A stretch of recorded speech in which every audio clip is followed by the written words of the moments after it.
In the previous episode, Klaus and Stefan learned that the Five's ultimate weapon might be a cure for vampirism. Klaus left to find Alexander's sword. Elena indulged herself in the pleasures of feeding on blood. Connor killed one of Klaus's hybrids and escaped. Every time he kills a vampire, the mark on his body expands. To uncover the secret of the mark, Connor struck a deal with Professor Shane, who promised to reveal the secret once the mark is fully revealed. Professor Shane told Connor not to harm the witch Bonnie, as she is a crucial piece in the plan. However, Connor made it clear that anyone who stood in his way would end up dead. Connor returned to Mystic Falls. He went to the bar and kidnapped Jeremy, not realizing that Matt and April were also there. They all became his hostages. Meanwhile, Elena and Stefan poured their hearts out in their diaries. Stefan had allied with Klaus to find the cure, as he wanted to turn Elena back into a human. Elena hates being a vampire, and the fact that her brother is still a minor is what keeps her going. While Stefan was writing in his diary, Klaus called. Klaus had just learned that vampire hunter Connor had escaped, and only the two of them understood Connor's importance. The hunter's mark on Connor's body was the map to finding the cure, so Klaus wanted Stefan to capture Connor. Catch him and, above all, keep him alive. He's no good to us dead. Damon's been looking everywhere for him if they cross paths. You need to keep Damon in check. Elsewhere, Connor used Jeremy's phone to send out a distress call, hoping to lure all the vampires to him and wipe them out in one go. This was when Jeremy realized he'd been compelled to forget certain things the day before. April, on the other hand, was completely freaked out. Vampires and compulsion, it was all too much for her to comprehend. Elena and the others received Jeremy's SOS message, and they gathered to discuss their next steps. Stefan was in a bind. He had a deal with Klaus and had to keep Connor alive, but the others wanted to kill him on sight. Damon and the rest wanted to launch a full-scale assault, but Stefan stalled, urging them not to act impulsively. Connor was skilled at setting traps, and he had hostages, so Stefan suggested scouting the situation first. Damon wanted to get the witch Bonnie involved, but thanks to Professor Shane's meddling, Bonnie had already left town that morning, and her phone was unreachable. Professor Shane was trying to help Bonnie regain her magic by hypnotizing her to break free from the darkness. Bonnie, however, doubted this method, since witches were immune to all forms of mind control. Professor Shane calmly took a sip of tea. Would you like to put that earring back on? It was then that Bonnie noticed one of her earrings lying on the table, indicating that she had already fallen under Professor Shane's hypnosis without realizing it. When she removed the earring, Damon obtained a map of the town's underground tunnels and discovered that one of them led directly to the bar. But Stefan insisted that Damon wait. Klaus's hybrids were also joining the operation. Damon was irritated by Stefan and Klaus's partnership, keenly aware that his brother had been getting closer to Klaus lately. Stefan, meanwhile, secretly pocketed a vial of vervain. I'll kill Connor myself.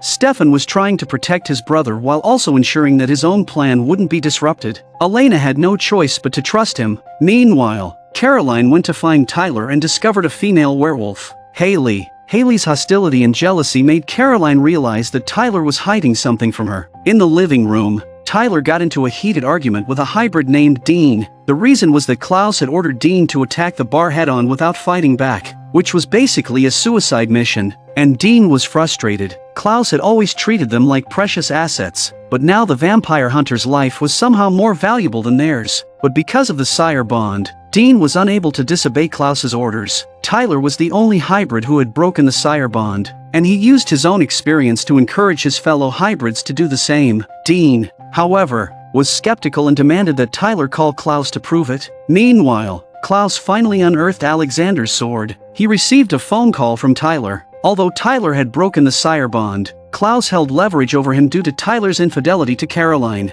and Tyler's confidence immediately deflated. That's what you call bringing disgrace upon yourself. Caroline overheard their conversation. Although Klaus spoke vaguely, she still caught the underlying meaning. Connor was still trying to persuade Jeremy. The woman in the tattoo on his arm had once been his lover. Connor is a vampire hunter. A vampire transformed his lover just before dying. Connor didn't want to harm her, but when she lost control, Connor was forced to kill her, adding another part to his tattoo. Jeremy was deeply moved by Connor's story, especially since his sister had also become a vampire. Suddenly, there was a noise outside. The hybrids sent by Klaus had arrived. Connor and Jeremy quickly hid behind the bar. Dean was cautious and spotted the first trap. Unaware that the rail trigger was the floor beneath him, he was blown up, covered in spikes. Yet despite this, His incredible vitality kept him alive. Connor then drove a stake through Dean's heart, and his tattoo expanded once more. Meanwhile, Stefan entered the bar through the cellar, rescuing Matt and April. As Stefan fought with Connor, Jeremy, in a panic, stepped on one of the traps, causing the rescue mission to reach a stalemate. Elsewhere, Damon woke up to find that his daylight ring had been stolen by his brother. Based on Stefan's recent actions, Damon began to suspect that he had struck some kind of deal with Klaus. Elena decided she was going to rescue Jeremy, but Damon didn't want her to take the risk. Then you need to be smart. Elena's advantage was that Connor still didn't know her identity. When Elena arrived at the bar, she pleaded with Connor to let Jeremy go. Connor threatened their lives to force Stefan to surrender, completely unprepared for Elena behind him.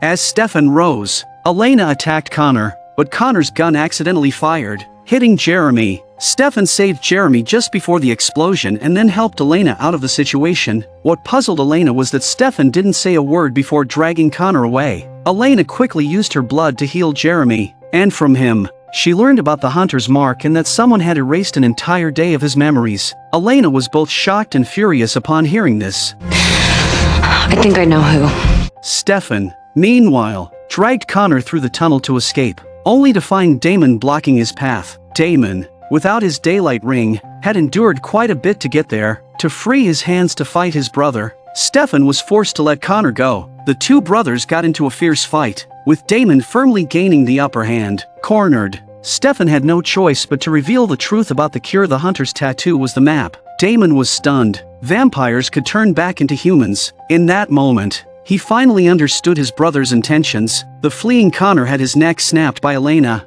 who had caught up to him. Stefan never imagined that after all his efforts, it would be Elena who ruined everything. Taking a life for the first time, Elena was both terrified and guilt-ridden. She wanted to bury Connor herself. Stefan approached to comfort Elena, but she snapped at him not to touch her. She had overheard the brothers' conversation and was furious that Stefan had been working with Klaus.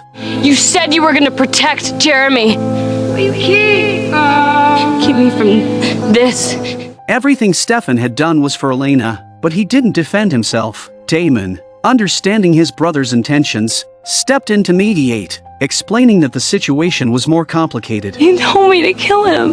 I know. So I did. Some might criticize Elena for blaming the Salvatore brothers for everything, but the truth is, she killed Connor because of Damon's influence, a fact that will be revealed later. Meanwhile, under Professor Shane's guidance, Bonnie successfully overcame her psychological barriers. All the candles in the room lit themselves at once, and Bonnie beamed with joy. She had finally regained her magic and sincerely thanked Professor Shane. Caroline still hadn't received an explanation from Tyler, so she decided to confront him directly. Tyler was left with no choice but to tell the truth. Nothing happened between him and Haley. They intentionally let Klaus misunderstand, hoping Klaus would believe he had leverage over Tyler. Tyler had been enduring it all in order to rescue the other hybrids from Klaus's control. Caroline realized she had wrongly accused Tyler. April's memory had been erased, and Jeremy, feeling guilty, gave her his vervain bracelet. Although Jeremy didn't agree with Connor's actions, he hated the feeling of being manipulated by vampires. Jeremy then noticed, quite by accident, that a tattoo had appeared on the back of his hand. With Connor's death, Jeremy had inherited the hunter's mark. Despite being misunderstood by Elena, Stefan didn't give up hope. What surprised him was that Damon was also willing to help him search for the cure. Well, if I'm gonna ride this fairy tale to its conclusion, I'm gonna be clear about one thing. What's that? I'm fine with her either way, brother. So I do this. I'm doing it for you. Meanwhile, Elena poured all her guilt into her diary, but killing a vampire hunter comes with a curse, and Elena frequently saw hallucinations of the dead. Even though she knew they weren't real, the visions felt so vivid that they began to seriously affect her perception of reality. One morning, while fighting off a hallucination, Elena accidentally killed her own brother. Jeremy looked at his sister in shock and disbelief. Once the hallucination faded, Elena was terrified. Luckily, Jeremy was wearing his resurrection ring, and he soon came back to life. Elena remained deeply resentful of Stefan's deception. Stefan wanted to explain, but Elena refused to listen. This is my brother's blood on my hands, Stefan. I stabbed him in the neck last night, so forgive me if I'm not in the mood to listen to you try to talk your way out of this. Stefan, however, had his reasons. Meanwhile, Klaus had finally returned to town. furious over Connor's death, but there was an unexpected surprise. Caroline had broken up with Tyler. Klaus saw this as his chance and was secretly pleased. In reality, this was all part of a plan Caroline and Tyler had staged to deceive Klaus. Later, Stefan received a call from Klaus, and to his surprise, Klaus already knew that Elena was suffering from hallucinations. As they spoke, Klaus was already at the door. As mentioned earlier, Klaus had killed 5 hunters in one go 1,000 years ago. The 5 were created by witches, and the vampires who killed them would be cursed. So Klaus understood Elena's situation. Klaus wanted to take Elena away, claiming he had prepared a safe house to prevent her from harming herself in a breakdown. Stefan vehemently refused. At that moment, Elena was once again plagued by a hallucination. A blood-soaked Connor appeared, using cruel words to break down Elena's mental defenses. In a panic, she rushed downstairs to find Damon. No! A terrified Elena ran out the door, and with a flash, Klaus whisked her away. Klaus wasn't lying. The safe house he had prepared was completely sealed from sunlight and had no wooden furniture, eliminating any possibility of Elena attempting suicide. It turned out that after Klaus killed 5 hunters centuries ago, he too had suffered from hallucinations, but they were intensified 100-fold. At one point, he even wanted to end his own life. Even the strongest original had been driven mad by the curse. It was the darkest period of Klaus's life. Elena's biggest concern was how to break the curse, but Klaus didn't know. His curse had simply vanished without explanation. Meanwhile, Professor Shane arrived in town to put on an exhibition. April recognized him, realizing that her father had met Professor Shane before his death. Bonnie, grateful to Professor Shane for his help, came to assist with the exhibit, but the Salvatore brothers found her, hoping she could use magic to break the hunter's curse. Bonnie planned to consult Professor Shane first, as he was knowledgeable about nearly everything. Stefan wanted Damon to stay and help Bonnie, while he himself planned to rescue Elena, desperately needing this chance to win her back. When Bonnie and Damon found Professor Shane, he was giving a lecture on his most prized possession, the world's first tombstone, which belonged to an ancient witch. According to legend, Silas and another witch, Katsia, had created an immortality elixir together, but Silas betrayed her by giving immortality to another woman. In her rage, Katsia killed the woman and buried Silas alive. Now it's said that Silas wants to rise again, regain his power, wreak havoc on the world. In the crowd, Damon scoffed, dismissing the story as something only children would believe. Meanwhile, Elena was on the verge of madness from Connor's hallucinations. Connor relentlessly urged her to harm herself. You didn't want to be a vampire, did you? You couldn't even bear to kill small animals. Look at what you've become. After Connor's hallucination faded, a vision of Catherine appeared, smugly mocking Elena, saying, "You've become the person you once hated the most, me." Damon, shut up! Klaus's spring has finally come. To rescue Elena, Caroline once again used her charms, offering to have a drink with Klaus. As soon as Caroline appeared, Klaus's entire demeanor softened considerably. Meanwhile, Tyler convinced the hybrid guarding Elena, Chris, to let Stefan have the key to the safe house. But by then, Elena had already been driven mad by Connor's hallucination. In her eyes, Stefan appeared as Connor's ghost. She stabbed Stefan and fled. Bonnie learned from Professor Shane that the curse would only be broken if a new hunter was awakened. Bonnie was frustrated. How could they possibly find a new hunter among the masses? Damon, however, had already dialed Jeremy's number, far away, but close at hand. Jeremy is the new hunter. Bonnie was furious. Why didn't anyone tell me what Jeremy's been going through?